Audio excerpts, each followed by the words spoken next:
Gretchen Cordy competed on the first season of Survivor, where she finished in 10th place. A popular player amongst her Pagong tribe, she was a target straight after the merge from the Tagi 4, who perceived her as a threat, and her vote out is often perceived as the first true blindside in the history of Survivor. I spoke to Gretchen about why she wanted to pull out of the show before filming even started, which Pagong player nearly quit only days into the game, as well as dishing the dirt on several rumours from Borneo, and just what wild activities her and Greg got up to after they were both voted out of the game. Gretchen, welcome to Survivor Oz. Thank you. Thank you. It's a pleasure to have you here, Gretchen, because I could imagine this is something you don't do that often, is interviews about Survivor, something that happened 15 years ago, believe it or not. No, that's probably close to when I did the last interview. Wow, so. Wow. That's amazing to think that. And is it amazing to think that people still care after all these years about your time on the show? I know. I think you're giving them the benefit of the doubt. I'm not sure that they do, but it would be amazing. Well, we've found you're actually the 11th person, believe it or not, from your season that we've interviewed. So we're well over the halfway point, and we've found that people from your season that don't necessarily talk a lot about it, they kind of come on the show, and we start opening up all these Pandora's boxes, Gretchen, of all these memories that they thought they'd repressed over the years. So you might start regretting this interview about a couple of minutes into this, just warning you. Okay. But I guess kind of going back on it, when you first did initially apply for the show, I'm assuming from what we've heard over the years from your other cast members, you went into this thinking that this was purely about survival and that it wasn't really much of a social game. Is that how you kind of went into it? It's exactly how I went into it. I had watched Eco Challenge, which was Mark Burnett's prior show, and that was all about just, rock climbing and horse riding and surviving and getting through. And so I kind of thought it was along that vein. And, I had been a SEER instructor in the Air Force, and so I heard it on the radio and thought, this would be perfect. And how was the application process? So once you heard that ad and you put in all the application, did you expect to get on the show? At first, no, did I expect it? I guess I kind of did, and I don't know why. I guess because I thought that I was qualified. Turned out I wasn't qualified, but I thought that I was qualified with all my survival experience. And so when I put my application in, I did, and I got to Chicago. That's when I sent my tape in, and they sent me back and said, "You have a live interview in Chicago." So I drove up to Chicago, and they did kind of a pre-interview before you went in to see whoever was making the decision or interviewing you. And in that pre-interview, they were asking things like, how would you feel if you had to sleep next to a lesbian? How would you feel? And it was all these that I thought, what does this have to do with surviving? This sounds more like soap opera. And I guess by the time I went in for my interview, I had gotten a babysitter for the kids. I had driven all the way, taken a day off to drive all the way to Chicago, and I was kind of angry because I thought I'd been misled. And so when I went in for my interview, I was pissy and ornery, and so I guess that probably worked for me because I was just firing stuff back at them, because I didn't care at that point if I got on the show because it wasn't at all what I had expected it to be. Right. And then I got home, and a little while later they called and said, we're sending you to Los Angeles for the final drawdown. And so I thought, well, why not? I made it this far, why not? Yeah. So that's how it went down. So there definitely were thoughts there, though, that you might want to not do this then after those questions? I know. That's exactly right. I thought this probably wasn't what I was thinking it was. It had been a while since I had gotten out of the service. My husband at the time wanted to fly helicopters, and so we got out and joined the Army instead, and I just kind of missed the adventure, and so I thought, well, I'm in it this far, why not go for the adventure anyway? So when you get out there and the game actually starts, was there a point where you realised again that it wasn't what you were thinking it would be, or did that kind of take a little bit of time to eventually come to you? Oh, I guess, We're sitting on that, in the very beginning. I don't know if you can remember 15 years back or if you've watched it since then, but in the very beginning they show you on this kind of like pirate ship. And we weren't allowed to talk up to that point. We all got on the pirate ship, and then all of a sudden it's like you can talk to each other. And I was kind of like feeling my way around, and I sat next to Rich Hatch, and he turned to me and he said, "You're wasting your time even being here because I'm going to win." And I thought, well, you cocky bastard, you. You'll be the first one off is literally what I was thinking. Wow. And it turns out he was right. But I knew then, I think I knew then, this just wasn't, I'm not cutthroat, it just wasn't my game. I think you can watch and tell this was not my game.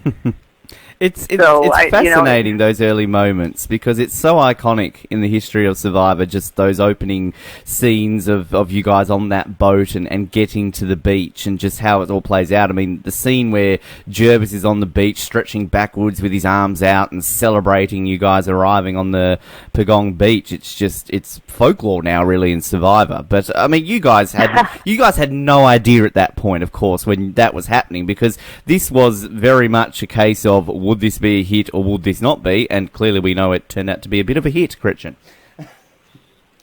Yeah, didn't think, I don't know, summer replacement TV, and I just thought nobody would watch, and I wasn't even thinking CBS. I was just kind of thinking like Eco Challenge, like no one had heard of it but me because I was interested, And I really thought nothing would ever become of it. And I think the game didn't really hit me until we went to our first tribal council, and up until then it was just kind of like all fun and games. And we went to our first tribal council, and on the 15th anniversary, I was sitting here with a friend, and they had never seen Survivor, and so I just kind of watched.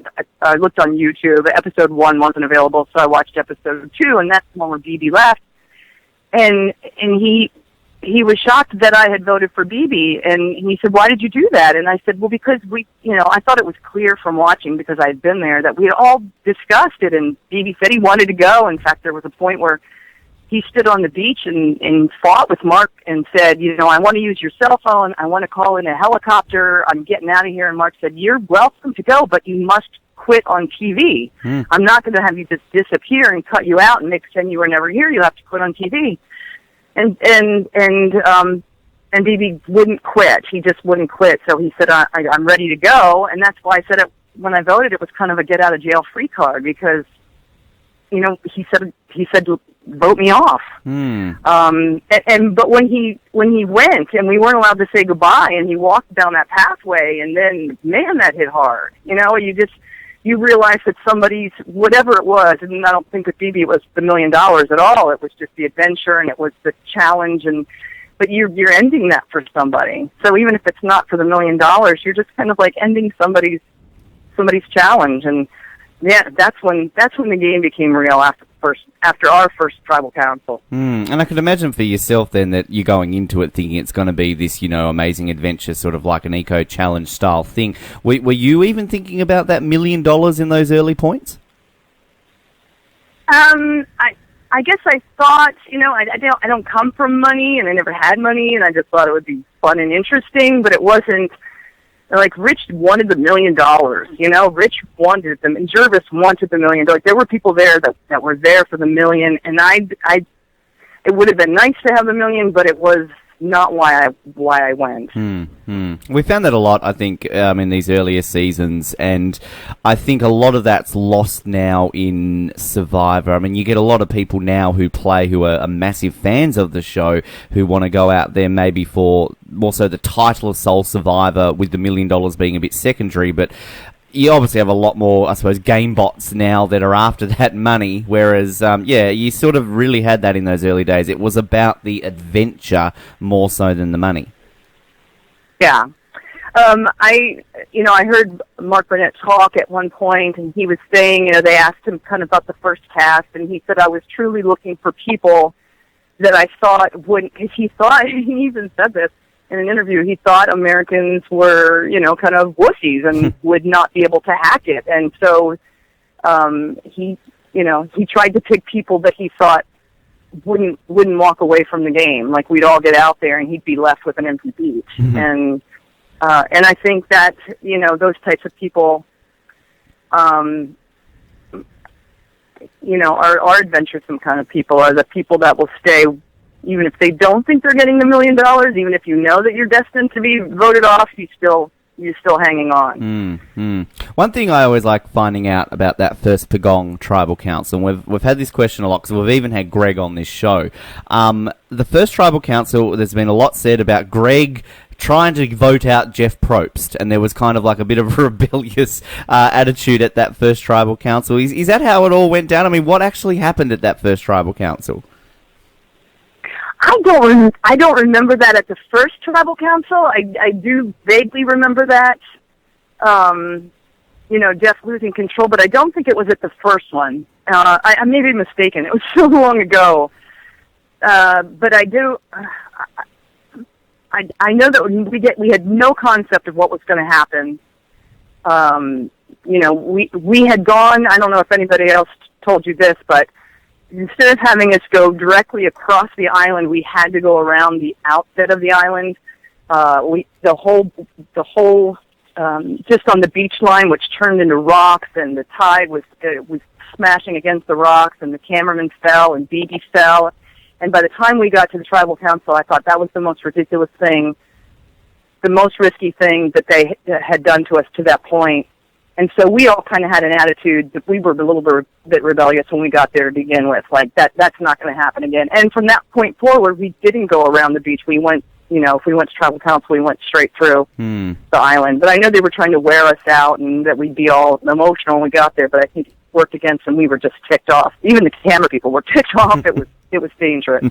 I can imagine. How long was it? I mean, I know you had no concept of time, you had no watches and everything out there, but do you know sort of a rough idea how long it took actually to get to Tribal Council? Oh my gosh, I don't. I just remember slipping on the rocks, and it was completely pitch black, and you're trying to help the cameraman get his footing and trying to make sure that BB didn't fall. It was just, I don't know, maybe an hour and a half. I don't have any, like you said, I have no concept. So I told you I'm opening up these old memories here, Gretchen. See, I'm really making you I know. think. I'm going to have to go for therapy. Yes. Oh, trust me. Plenty of people have been on this show, Gretchen, have started therapy straight after my interviews. So it's a common factor. But, I mean, in those early days as well, I mean, you're talking about BB. I mean, you did seem to kind of have a bit of a bond with BB. Were you close with him and kind of how he was playing out there a little bit? I really respected him. I knew that, he was used to giving direction. He was used to giving commands to people. BB ran companies, and, people said yes, sir, to him. And so he was put out here in an equal, and everybody wanted their equal share, and BB was used to being in control. And I felt for him. He had really put a lot of thought into it. BB had a special belt, braided out of one piece of leather, so he had a very long piece of leather. He had glasses. The glasses that I made the fire with were BB's glasses, and he had them prescribed so that they were more like a what do you call it? A piece of glass that you used to look at something very close. A microscope or magnifying glass? Yeah, magnifying glass. Thank you. Yes. So he had them more. His prescription was more like a magnifying. That wasn't even what he wore. So BB really had his head in the game, but he got there and he was like so disillusioned because then you have all these really young kids who are going, I don't think so. I think I'd rather get a tan, and he's just losing his mind over it and didn't want to, I wanted peace is what I wanted. It's fascinating with BB because we were very fortunate to have him on the show, only a few months before he did pass away, and it was a very fascinating insight into kind of what he went through because he's got this real cult following in the Survivor fan community, Wow. and obviously since his passing, I mean, it was very sad to lose BB, of course. And there was a great amount of tributes that were really put out there, and particularly from your cast members about him when he did leave us. So, I mean, I could imagine when that news came through that it was obviously very shocking because you guys went through that experience and it's something that you'd always share with him. Yeah, it was sad. In fact, I think that you and I had set up a time to talk, and I had agreed to do an interview with you, and then he passed right around that time, and I thought the last thing I want to do right now is just talk about the show and BB and everything. It seemed disrespectful, so that's why I've waited a couple more years. Yeah. It's very, very sad, and obviously very sorely missed. And when would have been? Would you know when the last time you would have actually? Did you stay in touch with BB at all over the years? I did initially, just for a little while, and then just mostly like everybody else, just kind of dropped off. I think he really had moved on from the show, and he didn't walk away feeling really good about his time on the show initially. So I don't know how it was when you interviewed him, but I think I got the feeling that he kind of just wanted to leave it in the past. Yeah, definitely, and obviously thoughts still out there with BB's family, and very much missed member of the Survivor community is BB. After BB was voted out, you kind of sort of fell into, it seemed like, a leadership role. Is that kind of how it went about? And was there any sort of thought then at that point that being in this position is dangerous because, hey, the leaders are going to be targeted should we lose the next challenge?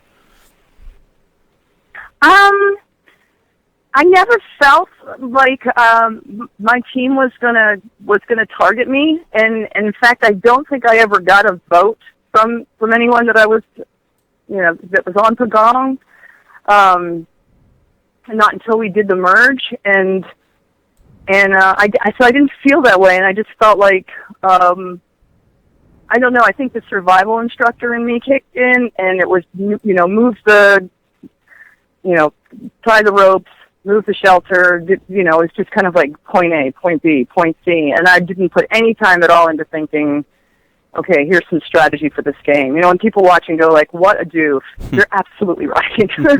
They're absolutely right. And when people watch and think, I could have played the game better, yes, you could have. You certainly could have.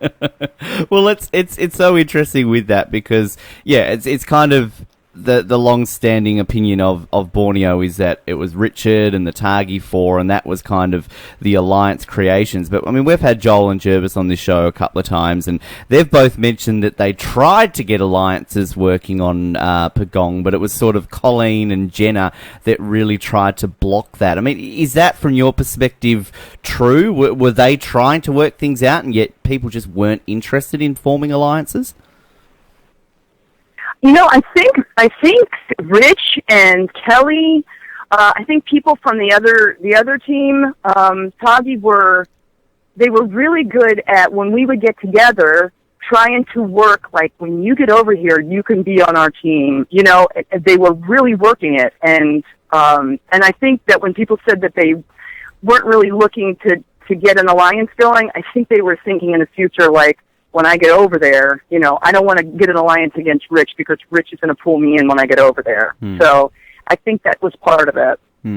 Who were you closest with, sort of leading up into the merge? Maybe more so than we actually got to see on screen. Was there like a particular one or two people that you felt you really had a good bond with? I did have a good bond with Greg. I really enjoyed him. And I really respected the way that he just kind of did his own thing and was oblivious to the camera. He played to the cameras, but at the same time, he didn't care. And I really enjoyed Jervis because he was such a fish out of water.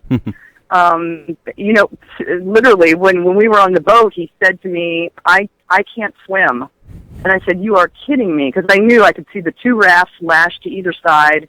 There were different things, baskets of food that were strapped down to the boat around. So as I was sitting there talking to everybody, I was kind of taking inventory, figuring out there was two older guys, there was two older women, there were two, so there was like two of everybody.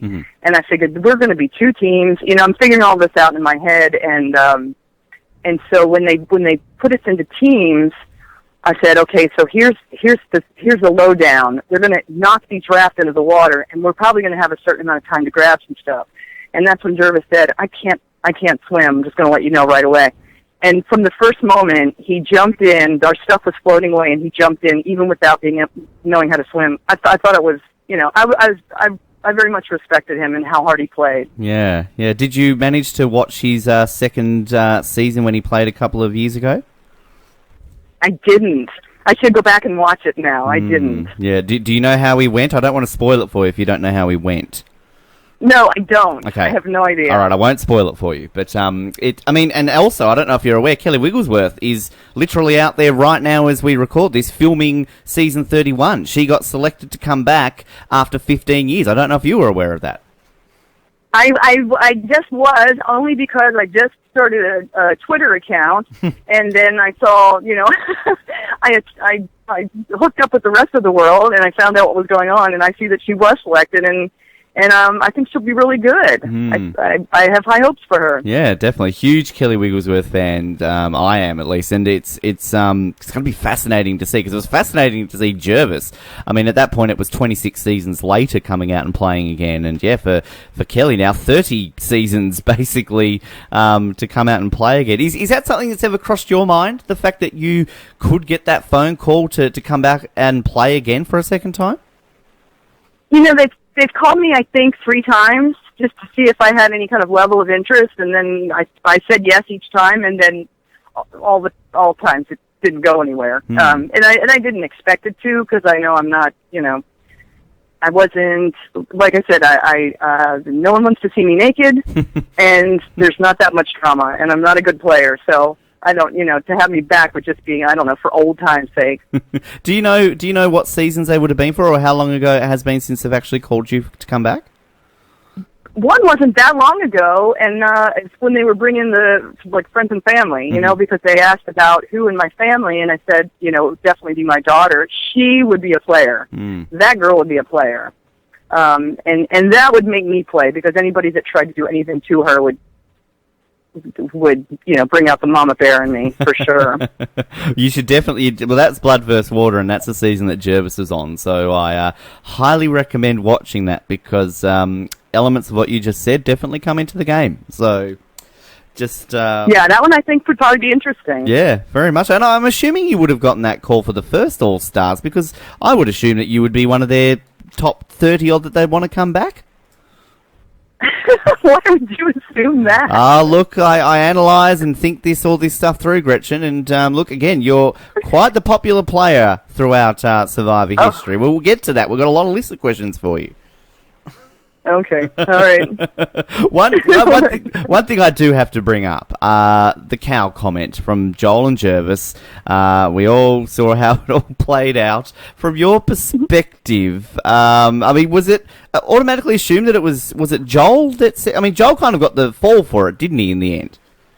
Yeah, Jervis said it, and but Jervis is so smooth, you know him, and Jervis said it, and Joel got the flack for it, and when you look at Colleen and Jenna, and they're so young, they were a lot younger than me at the time. They were in their 20s. I think I was 38, and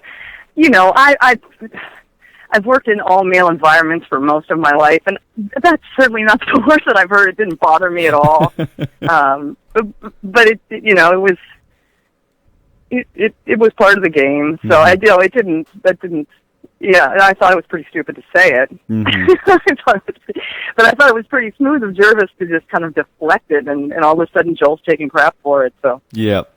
We actually had Joel on the show to do an episode recap when Jervis was on, and we'd had him on before that, but it was just hilarious to have Joel actually just basically spending an hour with us talking absolute crap about Jervis. They're obviously still very close, but it was funny, and we did sort of like an episode commentary of your season where we kind of sat down and recorded commentary of it. We have no life, clearly, Gretchen, but it was fun to sort of get to that episode and be able to talk through it, because still very, again, I'm using the word iconic, an iconic situation and scenes that happened in your season.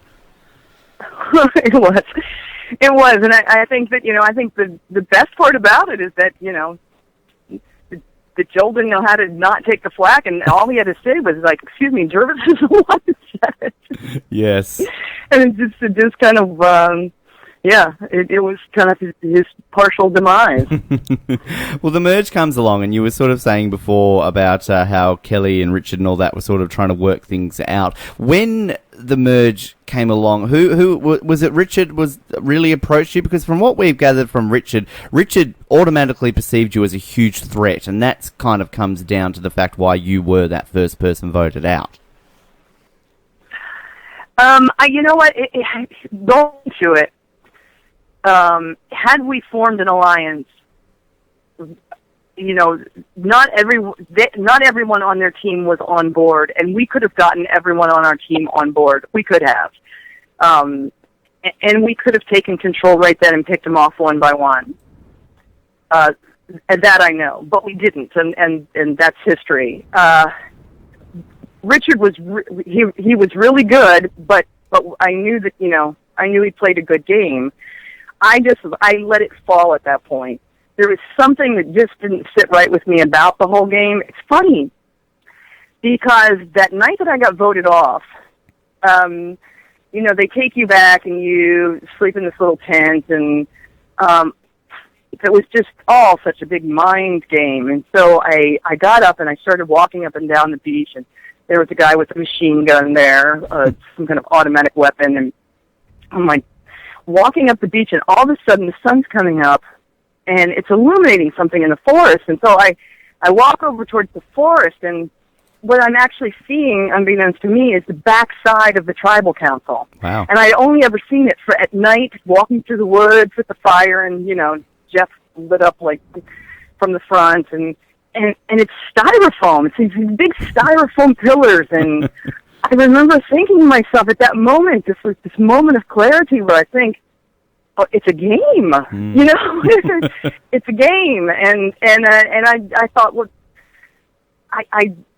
yeah, up until that point, it was all very personal, and it was like trying to be protective of people and trying not to hurt anybody's feelings, and, you know, at that point I was working at a preschool, and I didn't want to come off as anything to the kids. I knew the kids would be watching, and I just, you know, it was all, in retrospect, I so stressed out about it, and that's why I respect Greg so much, because he just took it with a grain of, you know, fans say, and I respect Rich so much, because Rich's mind was in the game. He said to me, I am not here to make friends, I'm here to make $1 million, and I just couldn't separate that. Now, going back, had I been on the second episode instead of the first episode, it would have been a completely different ballgame, because you know that everybody there knows it's a game, and everybody there knows how it's played.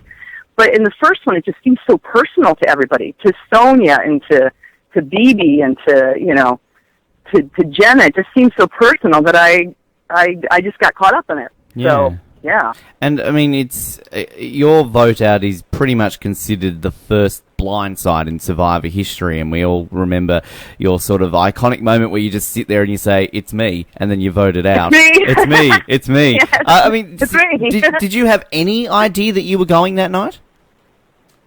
Not that night. I didn't, because I really thought that they thought Greg was the strongest. I really thought that they thought that Greg was pulling the most strings. I didn't think that they thought that I was. And so when it wasn't Greg, I was really surprised, because I thought if they were going to go after if it were me, I would have gone after Greg. You know. If I were on the other team. It's fascinating, and I mean, again, it's still talked about though, Gretchen. I mean, again, I don't know how much you've obviously kept in touch with you. You just said you just got on Twitter, so you're kind of getting back into it now. But in terms of kind of when often blindsides and things like that are talked about in the history of this show, your vote out is generally perceived as the first actual blindside in the history of Survivor. So you've kind of got a bit of a record there in a way, Gretchen. Well, I'm so proud. I'm so proud. You know, that won me no money. But I'll take the honors, and I don't know, maybe at some point, maybe a trophy or something. But yeah, we'll make you one. I do know that I wasn't the only person blindsided by it, because people would come up to me afterwards and say, you know, oh my gosh, I cried tonight. I'm like, well, you cried. You weren't. you didn't even have $1 million on the line, and you cried. What was it like, sort of after? I mean, you mentioning checking out the set and everything, but did you and the other pre-merge people that were voted out? Was there like a trip organised? Did you guys sort of all hang out while the rest of filming continued? No, it was strange because on the first one, nobody knew the show existed except for the people that were on it and their families. You know, no one knew the show existed, and so they sent you home right away. Right. Except unless you were on if you were on the tribal council, they just sent you home because no one was looking to find out who won because no one knew the show existed. So I asked them, I said, can you delay my plane by 3 days because I have a feeling Greg's going to be the next one off and I just want to hang out with him. Mm-hmm. And so they did, and it was, and so we went out and had a good time on the town, and we had a really, I don't know if Greg told you this, but we had a really good time at the resort. We ate and drank and whatever with some of the people that were still there, and then Greg put it on the tab of the psychiatrist who was a monster. He signed the guy's room number and name, and and I don't know whoever paid for it, but I know we didn't. Wow, that's awesome. Greg, speaking of figures in Survivor, he is the biggest cult figure I feel in the history of Survivor. His interview to this day, Gretchen, is still our most downloaded interview in the history of our show. So I believe it. Yeah. I believe it. He's an enigma. He came out afterwards and visited me here in Tennessee, and I just I think he's an amazing person. He's super smart. Mm-hmm. I don't know if that comes across, if people think he's just goofy or what, but he is super, super smart. Mm-hmm.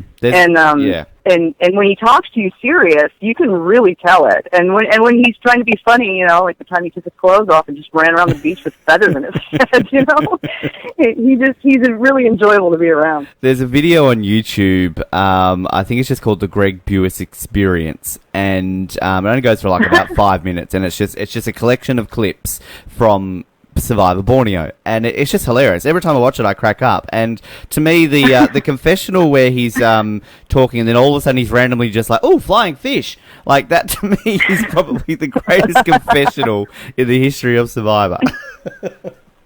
He just is a goof. He's one of the smartest goofs I know. Yes. Yeah, he's a lot of fun. Yes. Was it frustrating not to make that merge, not to at least get a say in how the game played out at the end?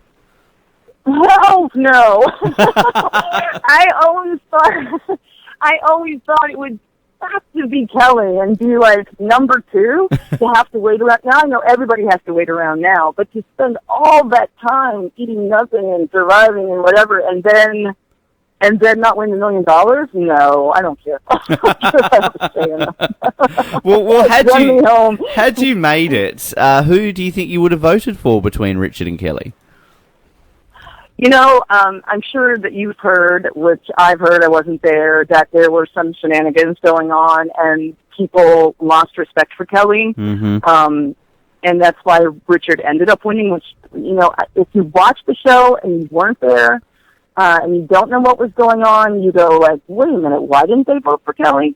Mm-hmm. Why was everybody so mad at Kelly? And I think that, I don't know how I would have voted because I wasn't. Look, when you haven't eaten for a long time and then somebody gets a sandwich, or you haven't whatever, and then somebody, it's amazing how vehemently you can turn on somebody else. Yeah. So I wasn't there. I don't know. So it's really difficult for me to say. I like them both. Truly, in person, I like them both. It's fascinating with that situation with Kelly. It's not something we generally talk too much about on the show, but sort of what I've heard with it is that's half the reason why Sue again too was so mad with that famous snakes and rats speech. So, I could imagine how that would change things, and it just must be an interesting situation. Whether it's true or not, who knows? But it's fascinating. Yeah, so I can't honestly say. I do know when you talk about the rat speech, mm-hmm. is that when we went to do, and they had not, there was no finale. I may be repeating other people's stories, but there was no finale scheduled. We weren't under contract to do a finale, and so they sent us this. When it started to mid-season, it just really started to skyrocket, and they thought, how can we get some more advertising dollars out of this? Oh, we'll do a finale. And so when they scheduled the finale, they're like, "Oh, you're all coming out to Los Angeles." And then I think it was Stacy, who is so anti Survivor, now, but I think it was Stacy who sent an email out to all of us who said, not unless they pay us. Why don't we all get on board with this? And so I didn't even have to do anything. Everybody else like, cool. And so we got an extra $10,000 to go out there for the finale. But during the finale, they showed the last episode to us in a green room. So we're watching it in the green room, and then we go out for the finale afterwards. And they showed, Sue giving the speech, which I was sitting next to Kelly, and she just reached over and grabbed my hand, and tears started coming down her cheek. And I just felt, when you watch it as a fan, I think sometimes it's a TV show, and it's different when you're there. It's really, really different when you're there. And I know when I watch stuff and, you sit down, you eat dinner while you're watching it, your stomach's full, you slept the night before, it's not like you've been up for 3 days and haven't eaten anything, and you think, that is the dumbest thing someone's ever said, or that's the dumbest, move. I would have never done that. It's really hard to say because you're well fed, you're well slept, it's not personal, you're just looking at it analytically, or however you pronounce that. So I wish that people would remember that when they watch, that, you're looking at people who haven't slept and people who are freezing or sunburned or whatever, and they're making these decisions. I'll tell you a funny story. We love these. Okay. We love these. Here we go.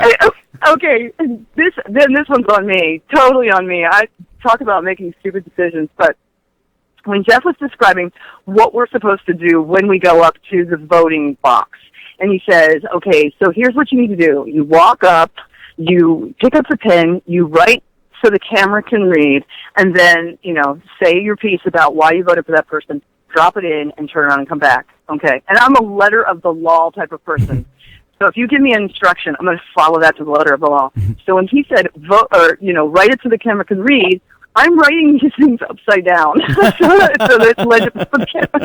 So when I voted for Joel, I'm writing upside down, and I realized I just made the J backwards because I'm not writing for me. I'm writing for the camera, and I realized I made the J backwards. But it's too late. There's only one piece of paper up there for me. So when we're after the tribal council's over, and we're on the way back, and Greg is out like, who's the idiot that doesn't know how to make a J? And I'm like, oh, it's me, and I know damn well when I watch the show, everybody's going to be like, Gretchen, do you know how to make a J? Yeah, it was me. It's fascinating, actually, you asked that, because we actually did get a listener question. Joshua Murphy actually asked a question during the Joel Klug vote, why did you write his name with a backwards J? So there you go. That's why. People want to know that after all these years, and you've just answered Joshua's question. Well, I'm good. I hope I don't know if he thinks I'm more of an idiot now or less of an idiot, but hopefully less. Oh, that's great. That's fantastic. We love hearing all these behind the scenes stories, actually. Here's a random question for you, which this really might dig into your memory here, Gretchen. During our commentaries in that reunion show, we noticed that Dirk had a different T-shirt on every single time it came back from commercial. Do you know why he had a different T-shirt on? I think Dirk, I think Dirk got sponsored. Right. And unbeknownst to CBS or something, he was changing those shirts, to to try to get paid. I think that's what the story was. That makes sense, actually. That makes that's clever. Yeah, I know. Wow. When right before we went on to do that, they put all this makeup on us. They had the makeup artist sit down and put all this makeup on us. And when they had just gone from a shot of where we were on the island, the last shot was everybody's on the island, and we all look like, death warmed over, and no makeup. And so then they look at us on the camera and go like, no, they all look like hoes. So they took everybody back and took half the makeup off. But I was wearing this dress that it wasn't mine. They decided they were going to reach into the closets for CBS from the soap opera closets, and they give me this dress, and they gave Joel this sweater and stuff. Put this on. And so I'm wearing this dress, and they go to fish, the microphones. The microphone's on the top of the dress, and then I have these pantyhose on, and the actual receiver is stuck in the back of my back, hooked onto my pantyhose. And we're about to go on, and they're starting this countdown. Now we're at 30 seconds, and they're like, can everybody give us a check? And so we all said something, and they're like, no, the microphone's not working, so they have to switch it out. So now we're down to 20 seconds. This woman comes out on stage. There's a live audience. She pulls up my dress in front of the live audience with like 10 seconds to go. I'm thinking, this is going to be just a great live shot. When they come back, here's my behind for the entire world to see, pushes this thing out. And so nobody watching from home got to see my behind, but everybody in the audience got to see what was under the dress. Wow. Wow. And they wanted their money back, I think. Oh, wow. Love these stories. And the one actually, too, talking about the reunion, this is a very little thing, a real one that you're going to probably think, why the hell is he bringing this up? But they put your subtitle up, of course, during that reunion as Gretchen Klug. I didn't realise you got married to Joel out there during Survivor. It was very quick. It was a very quick. It was like one of those Vegas things. We were married for probably 2 days, Beautiful. and then it was over. Beautiful. So those 2 days. He called me a cow, and then it was over. There was no happily ever after. No. The hidden Survivor relationships we never knew about, exposed on Survivor Oz. Yeah, everybody thought it was Colleen and Greg, and it wasn't. It was Joel and I. That's a better couple, if you ask me anyway, Gretchen. So, yes. I think Greg would think so. Yeah.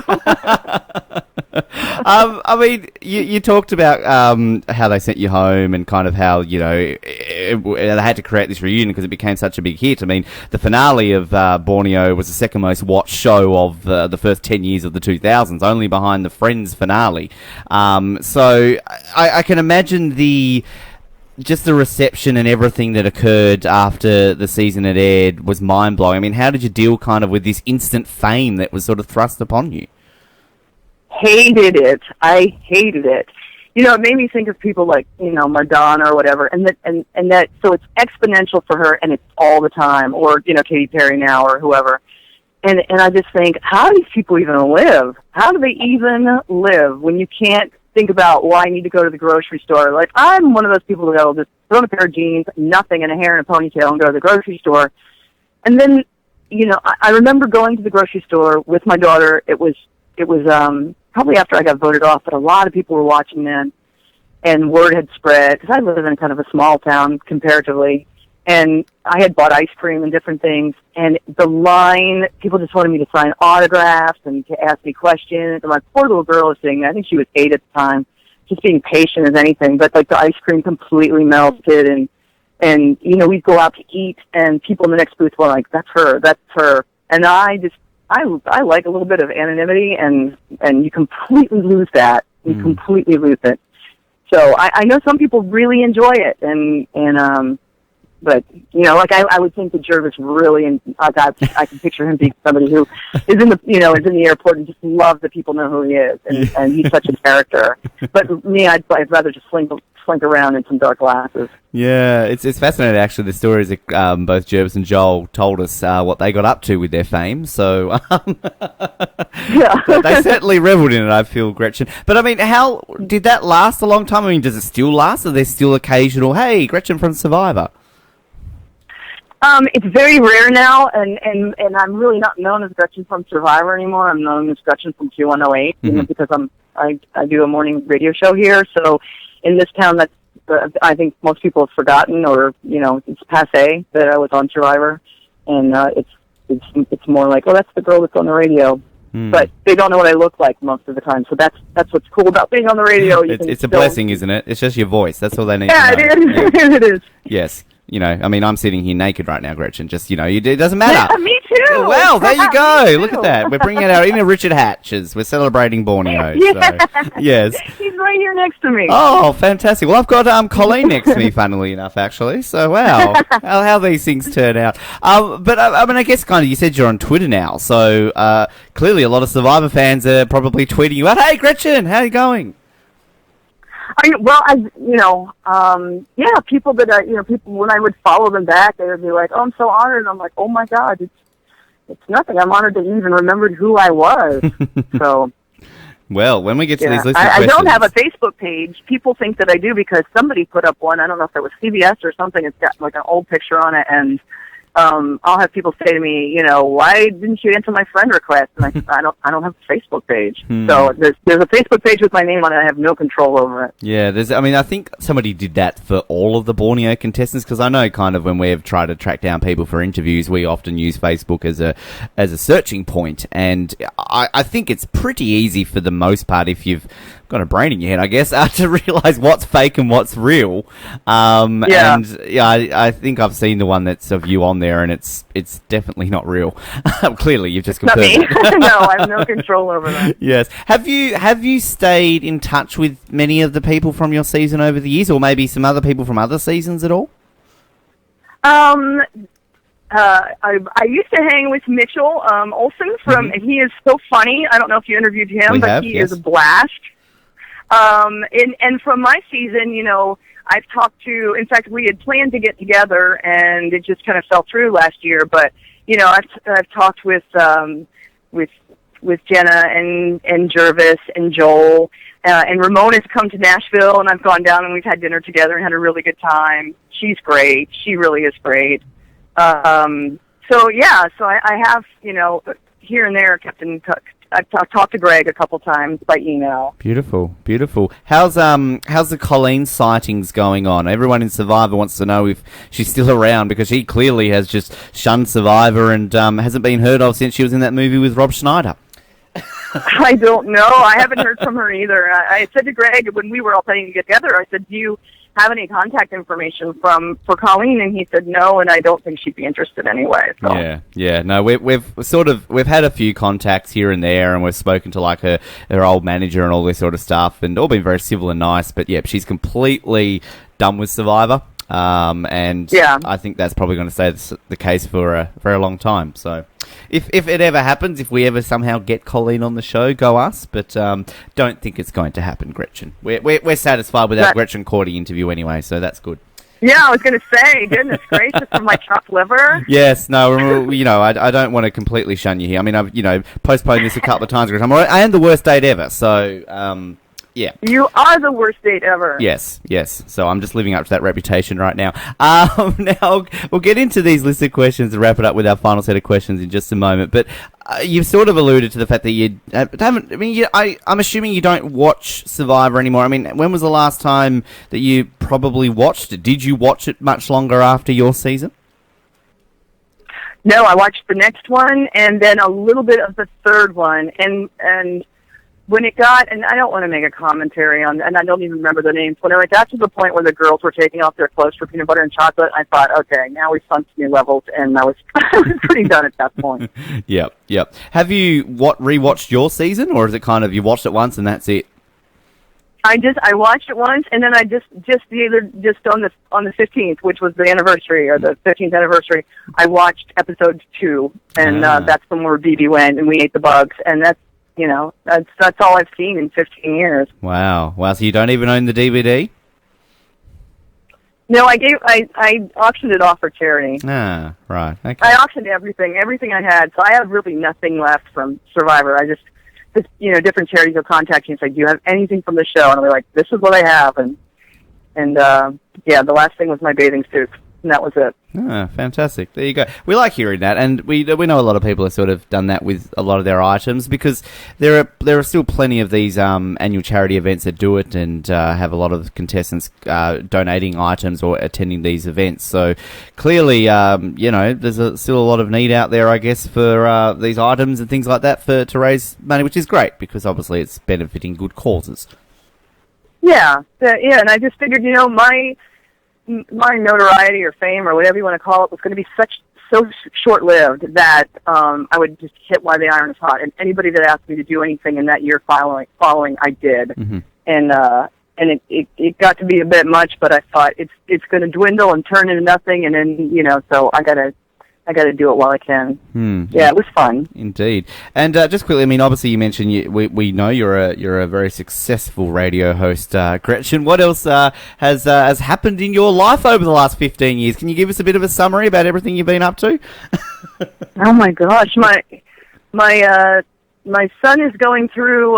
He's in the Air Force now. He's going through SEER training to become a survival instructor like his mom and dad. My daughter is in her last year of college.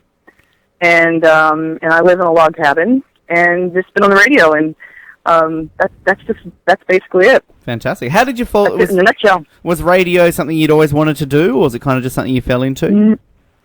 No, I just fell into it. They in that time where I was doing all the charity work, they had asked me locally if I wanted to go host a bowl for kids' sake, and I said sure. And when I did, there was a company that bought up the radio stations locally, and the general manager was there, and I gave a speech, and he said, "Have you ever thought about being on the radio?" And I said, "No." He said, "Let's give it a try." And I've been on, I think it's like 14 years now. Wow.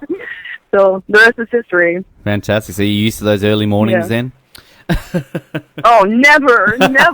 You get up at 3 o'clock, and and by 5 o'clock in the evening, people go, "Let's go to dinner." I'm like, "It's time for bed." Yes. Time for bed. I did breakfast radio for 8 years, and it's something you never get used to. So, yep. No. And it's definitely people thinking about doing that as a career. Just be a morning person. All right, let's get to these list of questions. Now, as always, a lot of these list of questions do get answered throughout the bulk of the interview. So, to people who sent them in, if I don't get to your question, I'm not ignoring you. It has been answered. Dalen Miller, he's got 2 questions here. Part of it's already been answered, but I'll ask this second one. If you had thought about forming an alliance, who do you think it would have been with? Just the Pagong tribe that was left. Yep. That would have been interesting how that turned out. All right. Let's see here. That one, Mike, we've had that one answered. Here we go. Joe Salate. Now, you mentioned Stacey before, and here's an interesting question. Is there anything you can say about the Stacey Stillman claims that she obviously had a bit of an issue with on the show? Are you allowed to talk about that? I can't talk about it because all I know is what you know. All I've heard is secondhand because I don't know anything.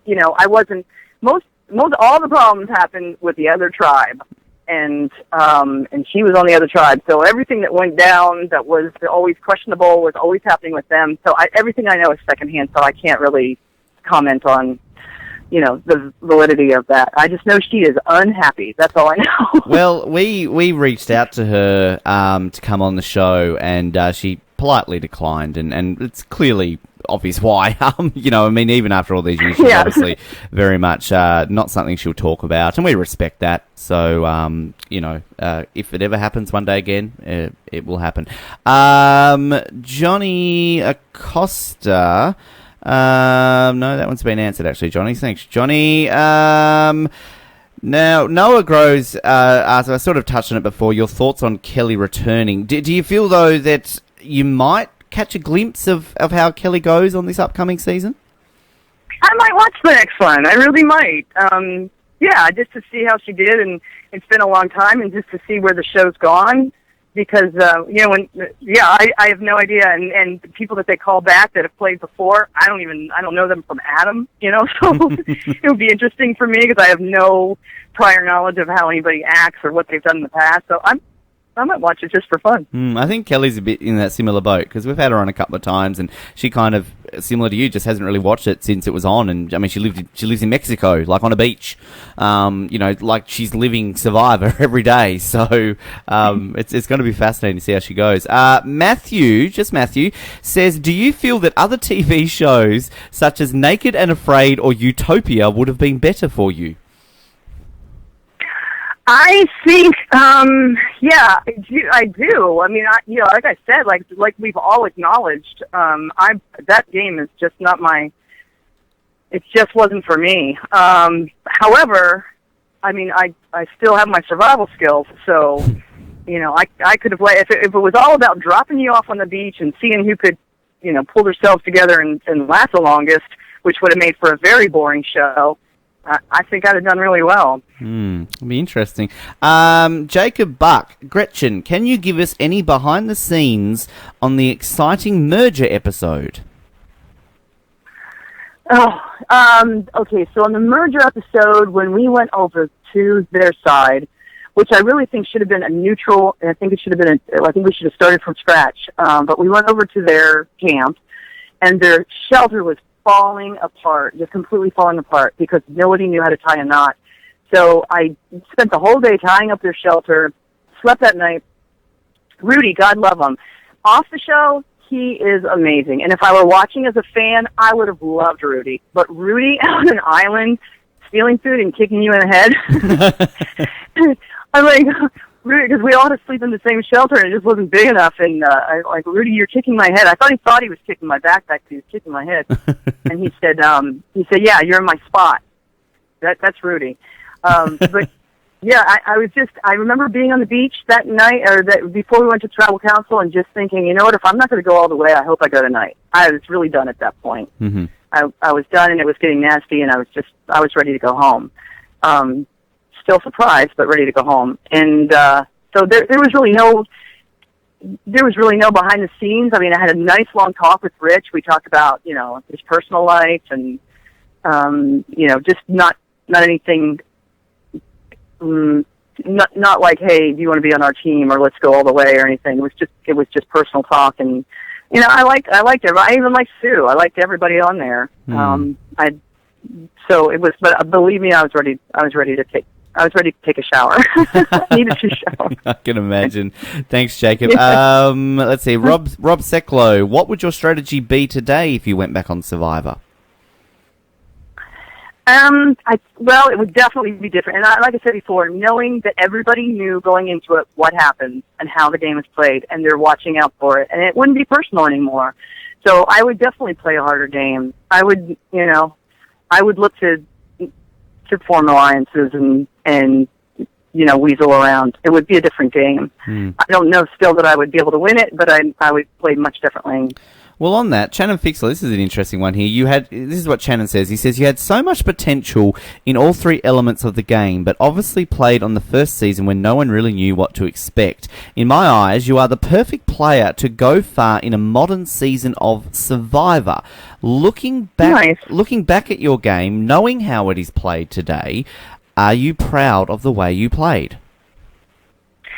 I'm going to have to say, how for the time and for where I was in my head at the time, I am proud of the way I played. I didn't want to come off looking, I wore the one-piece bathing suit, I didn't want to come off looking, this is, when I went in, I was thinking, they're filming you for each episode, there's 3 days of filming. Mm-hmm. And they can, in 3 days, if you think of yourself being filmed for 3 days, just think of the last 3 days of your life, and then think of somebody filming every moment of that. There were moments where you probably weren't the kindest. There were moments where you didn't look your best. There were moments when you were going to the bathroom. I mean, literally they show, so if you break it down to a 1 hour episode and then take the commercials out, and now you're down at 40 minutes with the opening and closing of the show, and then you divide that by how many cast members there are, you're going to see each person for probably 3 or 4 minutes. In that 3 or 4 minutes, they can show, basically, I was so concerned about how I would come off because of my kids and because of, my husband at the time was in a very specialized unit. He was in the 160th, which became very famous for their, Osama / whatever. They go in and do the hard job, and so he had a job that was, I didn't want to make him look bad. I didn't want to make my kids look bad. And so people watching didn't know the show either. Second, third, fourth, whatever subsequent, had I been on, I would have played differently. But I was very concerned at the time about how I came off. And so, not that I was fake or anything. I was just very cautious about what I did, what I said, how I looked. So it came off very boring. But I was happy with the way I came off, because I don't think I came off embarrassing anybody. Fantastic. There you go. The final one I'll get to before our last set of questions. Jack Gillen, I know you were vocally against alliances during your time on the island, but did you have some type of light agreement with Colleen and Jenna, seeing as you all voted for the same person at every Pagong Tribal Council, and you seem to be closest to them out of anyone out there besides Greg? I think, what I think happened was it became, BB was obvious for the first one. And then for the second one, Ramona was having such a hard time. She really was uncomfortable out there. She wasn't feeling well. It was almost that it was obvious. The next one, Jervis was much easier to get along with than Joel at the time. Joe was like all muscle. He was urinating blood because he didn't have any fat on his body. You know, he looked great, but it wasn't really set up for. And it just almost became an obvious choice at each time. Not that we sat and were like, okay, girls, this is what we're going to do. It was never that. It was more like, is Joel being a pain in the ass, or that kind of thing. So it was never an overt alliance. It was just that you sit around and talk, and you're living with this person, and you think, who do I want to continue to live with? And that's the way I guess it went. And there wasn't one ever that I was happy about writing their names down. And I think for someone like Rich, the game was fun for him. Like, okay, and so here's what we're going to do. It was a fun game, and for me, it was a painful game. So yeah. Definitely. It made the decision very hard. I didn't want anybody. I didn't want to vote for anybody, and you couldn't vote for yourself. So. Jack also just adds at the end, "You have always been one of my absolute favourites, and I love you heaps." Nice. He said what? He said, "I love you heaps" at the end of his question. Heaps. Oh, okay. Oh, heaps. That's so nice. Yeah.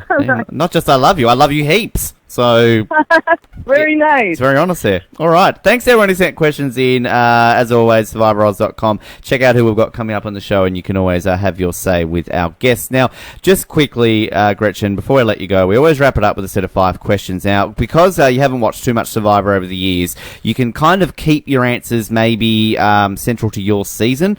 And if you don't know, anybody you want to give an answer for, you can simply pass. Plead the fifth. We love that phrase. I'm Australian. I never hear plead the fifth, so the more you use it, I like it. Okay. Question number 1. What are 3 things you learnt about Jeff Probst during your time on Survivor? He's a very hard worker, and he is very personable, and he takes his job very seriously.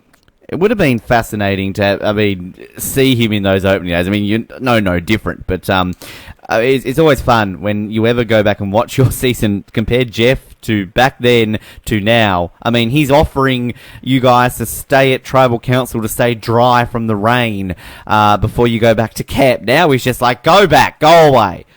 Well, like I said, I think that, Mark he put the fear of God in everybody's like, let's keep these people on the beach long enough to play this game, because he was ready for us all to just, say, oh, I can't do this, I'm going home. and I think they were, there was one point where they literally, like, baskets of fruit, like, were in the woods. This was like day 3, and I'm like, this is ridiculous. I'm embarrassed to be on this show. What kind of Survivor is this when you're like a magic basket of fruit? And then later on, I wish I hadn't said anything because the stuff disappeared, Wow. Once they got the idea that we were ready to stick around, like, it got a little more difficult. That's why Kelly went after those sandwiches then. Anyway, question number 2. From what you have seen, Gretchen, what's been your favourite and least favourite season of Survivor? Oh, wow. Okay, well, I would have to say my favorite is the one I was on, and my least favorite is the one I was on. Perfect sense. It works. It's good answer. Good answer. Question number 3, again, from what you have seen, who to you is the sexiest ever contestant? Oh, the sexiest ever contestant. I'm going to have to say Greg. Mm-hmm. I mean, that's like a May-December thing, but I'm going to have to say it anyway. So. We'll take it. Greg doesn't get answered much in that category, so no, we'll take it. That's good. Now, for this next question, you can answer yourself if you want to. Who to you is the greatest player never to have won? Oh, wow. I'm going to say that there is no such thing, because if you won, you deserve to win. Good answer. Yep, no, I see it. It works. It means I really doubt you're going to answer our next question then, Gretchen. Who to you is your least favourite winner? I'm going to say this about Rich Hatch. Yes. Because, he had some turbulent times after after the show ended, and I'm sure anybody that follows the show followed that, so I'm not going to go into any detail, but there was one point where he I got a letter from inmate number blah blah blah blah blah. I don't remember the number. It was going up forever, and just said like, just trying to get some money for lawyers' fees if you could. And I thought, you little bastard, you voted me off and took my $1 million, and then you have the nerve to ask me for money afterwards. Wow. I love him though. Wow. Hello, Richard. Yes. Hi, Richard. And remember, kids, pay your taxes. And Exactly. the final question for you today then, Gretchen. Who to you is the greatest player in the history of Survivor and why? Oh my gosh. Like I said, I don't have that much to go off of. And I'm going to have to say, I'm going to have to go with Rich, because Rich went into the first episode and knew how to play the game from day one. And everybody else had kind of a heads up, and they got the rule book beforehand, and they got to see how to, at least how it was set up. And I say he's probably the best player of all time. Perfect. Because everybody thought he was going to, in fact, Mark and everybody thought he was going to go right away, because he was so cocky. So how he pulled it off, nobody knows. Well, as you said, he said it to you that he was going to win. We saw that famous confessional of him in that very first episode saying that he was the winner, and, he was. So... He was, yeah. Yes, indeed. Well, Gretchen, this has been an absolute blast to have you on the show. Now, just before I let you go, tell people, where can they follow you on Twitter? How can they keep up to date with what you're up to? Oh, it's just and I don't tweet that often, but there's a Ryan and Gretchen Facebook page. That's the partner I have in the morning, so you can go on there. We stream live online. You can listen if you want, and I have a Twitter account. It's just Gretchen Cordy, Gretchen Cordy. So I expect a lot of discussion then on your next show about how a Survivor interview randomly popped up, and you talked about this after 15 years. So. Well, it'll probably happen tomorrow morning. We'll be tuning in. Beautiful, Gretchen. Well, thank you so much. Best of luck with everything, and this has been a lot of fun, so thank you for your time here today on Survivor Oz. Well, thanks for remembering me, and thanks to everybody who took the time to write questions. I'm really honored, so thank you. And an absolute massive pleasure there to chat to Gretchen, something that has been sort of a long time coming in getting her on the show, as you heard throughout that chat, but a pleasure. A real great chat, and always good to get Borneo contestants on this show. And if you are a fan of Borneo, 11 people now from this season we've interviewed, only 5 that we're missing. So feel free to head to survivoroz.com, click on the interview section, and you will see all those Borneo contestants we have spoken to. Moving forward, we are bringing these back slowly, folks. We obviously realise interviews have been slow in coming. Our John Mish interview we're hoping will be done within the next week or so. Just had some scheduling changes with that, so stay tuned. And we also do have Carolyn Rivera lined up for an interview from Worlds Apart, our first Worlds Apart interview. So again, stay tuned for that. It's going to be a lot of fun, and more coming up hopefully in the coming weeks and months as we bring you back what we're known for, those Survivor interviews. You can subscribe to us on iTunes. That is the easiest way to get new episodes direct to your device, your computer, or wherever you do listen to our show. You can find all our former episodes there, and of course via survivoroz.com.